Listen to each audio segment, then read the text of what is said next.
Hello everyone! Ayan, ang atin pong lulutuin today is pinangat na isda. Okay, isdang pangat. Una, isprehan po natin ito ng a lot of oil. Okay. Ayan. Sarap. Okay, and then ipapahiga po natin dito yung ating luya. Ayan. And then ayan pong sibuyas. And then plenty of tomatoes. Then ilalagay na po natin itong ating isda. As in literal po natin siyang ilalagay lang sa ibabaw nito. Okay. So, yan po. Ganyan. Okay, nagugas muna ako ng kamay. And then, ilalagay na po natin yung sili.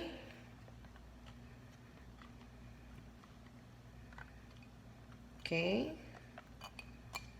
Ganyan lang po yan. Lalagyan po natin siya ng siguro mga para lang po meron siyang sabaw, half cup of water. Okay, and then lalagyan natin siya ng laurel kasi pampabango yan. So lagay natin siya diyan. Then lalagyan po natin yan ng ayan, buong pepper po. And syempre, yun pong ating ground pepper. Okay. Then, lalagyan po natin siya ng isang sandok ng kalamansi. Ang nagturo po sa akin na i-replace ang suka sa kalamansi ay si Isda Kitchen. Okay? So, mega love shout out kay Isda Kitchen.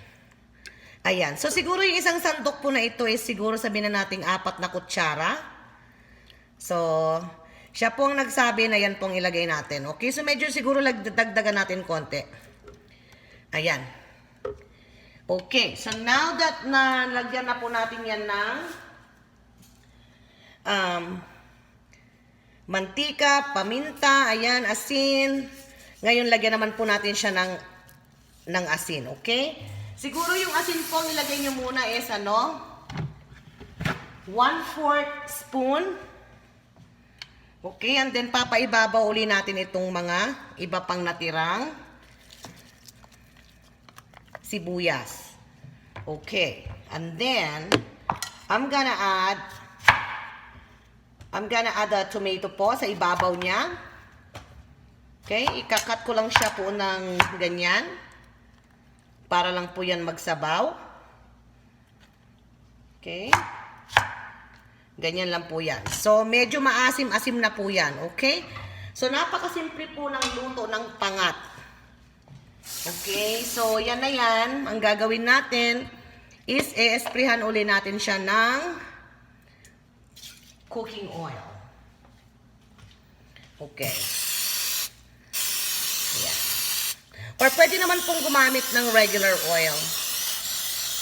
Okay? Kapag regular oil po, lagyan lang po natin siya ng siguro mga 1/8 cup. Okay? So, tatakpan lang po natin yan. Isasalang na natin. And I will show you the result after 15 minutes. Okay? I'll be back. Hello! Ito na po ang resulta ng pinangat sa kalamansi. Kakatikim ko lang po dito at napaka-sobrang sarap po pala ng pinangat sa kalamansi kesa po sa suka. So ayan, mega love shout out again para kay Isda Kitchen. Ayan. Thank you sa tinuro mo sa akin na instead na suka ang aking gamitin, ang gagamitin ko dapat ay kalamansi or kung merong kamyas. Okay, thank you for watching. Continue to be kind and be an inspiration with everyone. God bless and thank you. Kain na po tayo.